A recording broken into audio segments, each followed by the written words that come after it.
കേരള രാഷ്ട്രീയ ഭൂപടത്തിൽ വലിയ മാറ്റങ്ങൾ ലക്ഷ്യമിട്ട് ബി.ജെ.പി കേന്ദ്ര നേതൃത്വം തയ്യാറാക്കിയ ഒരു പ്ലാൻ ഉണ്ട്. ഓപ്പറേഷൻ 30 എന്ന മാസ്റ്റർ പ്ലാൻ.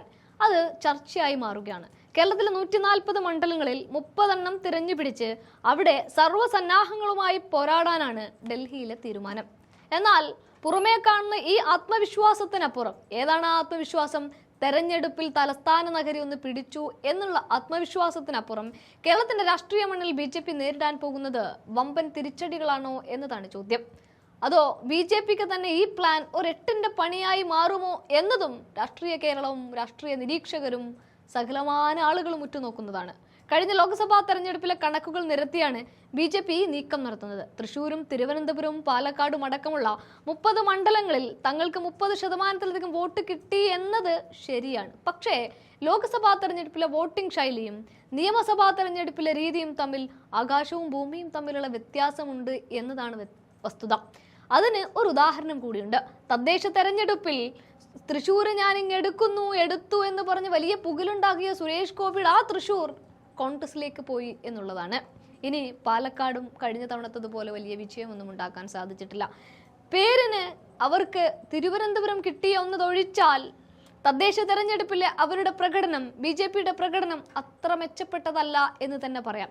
അവിടെയാണ് ഈ 30% ഒരു ഓപ്പറേഷൻ പ്ലാൻ ഒക്കെ ആയിട്ട് വരുന്നത്. എന്താണെങ്കിലും പാർലമെന്റിൽ മോദി വരണമെന്ന് കരുതി വോട്ട് ചെയ്തവരിൽ ഭൂരിഭാഗവും നിയമസഭയിലേക്ക് എത്തുമ്പോൾ പ്രാദേശിക വിഷയങ്ങളും ജനകീയ മുഖങ്ങളുമായി പരിഗണിക്കപ്പെടും. കഴിഞ്ഞ തവണയും ഇത്തരത്തിൽ വലിയ പ്രതീക്ഷയോടെ വന്ന് വട്ടപൂജ്യത്തിൽ ഒതുങ്ങിയ ചരിത്രം ബി.ജെ.പിക്ക് മുന്നിൽ അങ്ങനെ തന്നെയുണ്ട്. അതുകൊണ്ട് തന്നെ ലോക്സഭയിലെ കണക്കുകൾ നിയമസഭയിലേക്ക് പറിച്ചു നടാമെന്ന് കരുതുന്നത് ബി.ജെ.പിക്ക് കിട്ടാൻ പോകുന്ന ആദ്യത്തെ പണിയാണ്. മറ്റൊരു പ്രധാന വെല്ലുവിളി സ്ഥാനാർത്ഥി നിർണയമാണ്.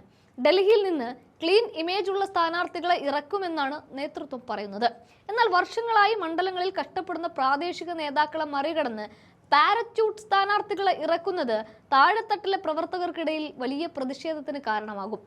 കേരളത്തിലെ ബി.ജെ.പി നേരിടുന്ന ഏറ്റവും വലിയ വെല്ലുവിളിയായ ഗ്രൂപ്പിസം ഈ ഓപ്പറേഷൻ 30 വഴി വീണ്ടും ശക്തിപ്പെടാനാണ് സാധ്യത. സ്വന്തം പാർട്ടിക്കുള്ളിലെ പടലപ്പിണക്കങ്ങൾ പരിഹരിക്കാതെ പുറത്തു നിന്നുള്ള വോട്ടുകൾ പിടിക്കാനിറങ്ങുന്നത് വലിയ തിരിച്ചടിയായി മാറുമെന്നർത്ഥം. മാത്രവുമല്ല, ബി.ജെ.പി ഉന്നയിക്കുന്ന വിഷയങ്ങൾക്കും കേരളത്തിലെ മണ്ണിൽ ഒരു പരിധിയുണ്ട്. ശബരിമല വിഷയവും സ്വർണ്ണക്കടത്തുമൊക്കെ കാലഹരണപ്പെട്ട വിഷയങ്ങളായി വോട്ടർമാർ കാണാൻ തുടങ്ങിക്കഴിഞ്ഞൊരു സമയം കൂടിയാണിത്. ഇതിനിടയിൽ ന്യൂനപക്ഷ വോട്ടുകളുടെ ഏകീകരണം എന്ന വലിയ വെല്ലുവിളിയും ബി.ജെ.പിക്ക് മുന്നിലുണ്ട്. ബി.ജെ.പിക്ക് വിജയ സാധ്യതയുണ്ടെന്ന് കാണുന്ന മണ്ഡലങ്ങളിൽ എൽ.ഡി.എഫും യു.ഡി.എഫും നടത്തുന്ന തന്ത്രപ്രധാനമായ നീക്കങ്ങൾ ബി.ജെ.പി അപ്രസക്തമാക്കുന്ന കാഴ്ചയും മുന്നിൽ അങ്ങനെ തന്നെ നിൽക്കുന്നുണ്ട്. മതേതര വോട്ടുകൾ ഏകീകരിക്കപ്പെട്ടാൽ ബി.ജെ.പി ലക്ഷ്യം വെക്കുന്ന 30 സീറ്റുകളിൽ ഒന്നുപോലും കൈപ്പിടിയിൽ ഒതുക്കാൻ സാധിക്കില്ല.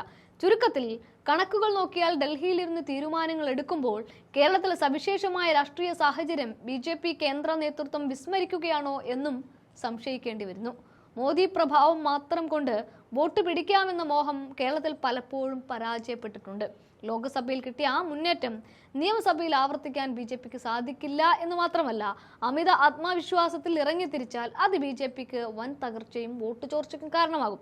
ഓപ്പറേഷൻ 30 എന്ന ചാണക്യതന്ത്രം ഒടുവിൽ ബി.ജെ.പിക്ക് തന്നെ ഒരെട്ടിന്റെ പണിയായി മാറുമോ എന്നും ഒക്കെ നമുക്ക് കാത്തിരുന്ന് കാണാം.